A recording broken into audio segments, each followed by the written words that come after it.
एक रसोई में पूरा ससुराल। कहते हैं घर बनवाते समय आप घर में चाहे लाखों रुपए का खर्च कर दो, लेकिन यदि आपने रसोई घर की मालकिन यानी कि गृह लक्ष्मी के पसंद की नहीं बनाई ना तब तो फिर आपके घर में ग्रह शांति रह पाना बड़ा ही कठिन काम है। गुप्ता जी आगरा की मॉडर्न कॉलोनी में रहा करते थे। 2 कमरे का उनका मकान उनके छोटे से परिवार के लिए पर्याप्त था। घर में सिर्फ पति पत्नी और उनका एक बेटा मेहुल रहते थे। लेकिन धीरे धीरे समय बीता और मेहुल अब जवान हो गया। जब मेहुल की शादी की उम्र हुई तो गुप्ता जी की पत्नी को बेटी की शादी से ज्यादा इस 2 कमरे के मकान की चिंता सताने लगी। बेटे की शादी की चर्चा तो आपने चला दी है, लेकिन कभी सोचा इस छोटे से 2 कमरे के मकान में बहू रानी कैसे गुजारा करेगी? अरे भाई, हम तो सारी जिंदगी ऐसे ही उठाए गिरो की तरह जी लिए। वो आजकल की लड़की होगी, आजकल के बच्चों के 100 अरमान होते हैं। अब बताओ, शादीशुदा बहू बेटे को किस चीज की जरूरत नहीं पड़ेगी? कहाँ सामान रखवाएंगे बहू का? हमें तो समझ में नहीं आ रहा। अरे भाग्यवान, अब घर में कम जगह होने का रोना हमारे सामने मत रोना। भाई, जब 25 साल पहले हम मकान बनवा रहे थे तो तुम्ही ने कहा था घर में चाहे कमरे छोटे हो लेकिन रसोई मुझे बड़ी चाहिए। तो लो, तुम्हारी पसंद के हिसाब से 1 कमरे के बराबर रसोई हमने तुमको बना कर दे दी। लेकिन वो कहते हैं ना, पति बेचारा गरम तवे पर भी बैठ जाए तो भी पत्नी को संतुष्टि नहीं हो सकती। अरे मालकिन, ये बताओ, घर तो तुम्हारी पसंद के हिसाब से बनवाया था, तो अभी तुम्हें घर में क्या समस्या होने लगी? अरे आप तो बात समझते ही नहीं है, बस बात का बतंगड़ बना देते हैं। मैंने कब कहा कि मुझे आपकी बनाई हुई रसोई से कोई तकलीफ है? अरे भाई, अपनी पसंद से रसोई बनवाई थी, तभी तो जीवन भर रसोई में खड़े होकर खाना भी खुशी खुशी बनाया हमने।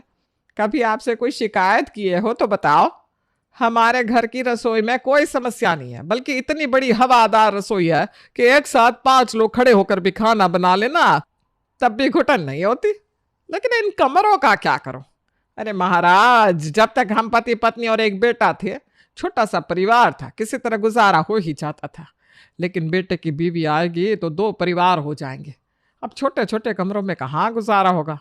अब मकान को तो खींच के बड़ा नहीं कर सकते ना भाग्यवान, तो जो बहू आएगी उसको भी इसी मकान में गुजारा करना सीखना पड़ेगा।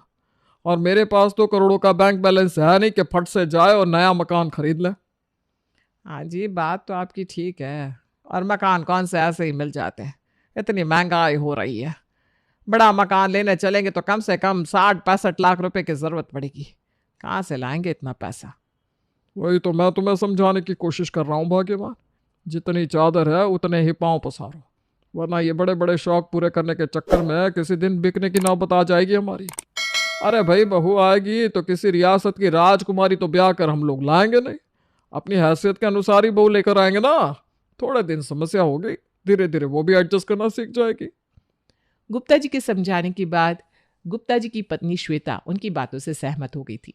हालांकि ये बात वो समझती थी कि उनका घर बहुत ही छोटा है। घर में बस नाम के लिए छोटा सा ड्राइंग रूम था और ड्राइंग रूम के साथ ही एक बेडरूम। इसीलिए श्वेता गहरी चिंता में थी कि एक बेडरूम वाले इस मकान में कैसे सब लोग गुजारा कर पाएंगे।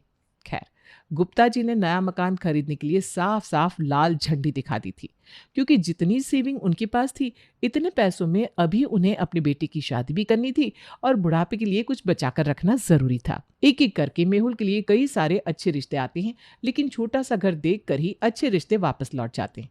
आखिर में श्वेता अपने बेटे मेहुल की शादी इशिता नाम की एक लड़की के साथ तय कर देती है। इशिता के माता पिता नहीं थे और उसे उसके मामा मामी ने ही बचपन से पाला था। इशिता के मामा मामी ने इशिता की शादी से पहले ज्यादा पूछताछ नहीं की थी।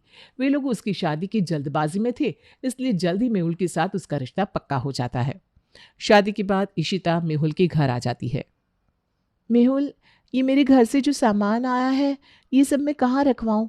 घर में तो मुझे जगह ही समझ में नहीं आ रही। इशिता की बात सुनकर उसकी सास उसके पास जाती है। अरे बेटा, तू चिंता मत कर। देख, तेरी अभी अभी नई नई शादी हुई है, तू ऐसा कर, अपने मायके से आया हुआ सामान ना घर में सजा दे। लेकिन मम्मी जी, फिर ये जो बाकी का सामान है वो कहाँ जाएगा? अरे तू इसकी चिंता मत कर, ये रसोई खाली तो पड़ी रहती है। मैं अपना बाकी का सामान यही रसोई में शिफ्ट कर लेती हूँ। अब इतनी बड़ी रसोई किसी काम तो आए भला है? इशिता के मायके से आया हुआ सोफा, बेड, अलमारी और बाकी के सामानों को रखने की जगह बनाने के लिए इशिता की सास अपनी पुरानी अलमारी और सिंगल बेड लाकर रसोई में रख लेती है। ये सब तो ठीक है मम्मी जी, लेकिन अब मैं खाना कहाँ लगाऊं? डाइनिंग टेबल तो किचन में है ही नहीं। अरे बहू, चिंता क्यों कर रही है? डाइनिंग टेबल की कोई ज़रूरत नहीं है। घर में थोड़ी जगह बनाने के लिए ना डाइनिंग टेबल तो मैंने तेरी शादी से पहले ही बेच दिया था। है? तो फिर सब लोग खाना कैसे खाएंगे? अरे वो सेंटर टेबल है ना, तू ऐसा कर, सारा खाना ड्राइंग रूम में ले आ और वहीं सेंटर टेबल पर लगा दे। हम सब लोग सोफे पर बैठ कर ही खा लिया करेंगे। अरे क्या ज़रूरत है डाइनिंग टेबल और सोफ़ा अलग अलग रखने की? जब घर में जगह थोड़ी कम हो ना, तो कम में गुजारा कर लेना चाहिए, है कि नहीं? जैसा कि उसकी सास ने कहा था, इशिता ड्राइंग रूम में लाकर सबके लिए खाना लगाने लगती है।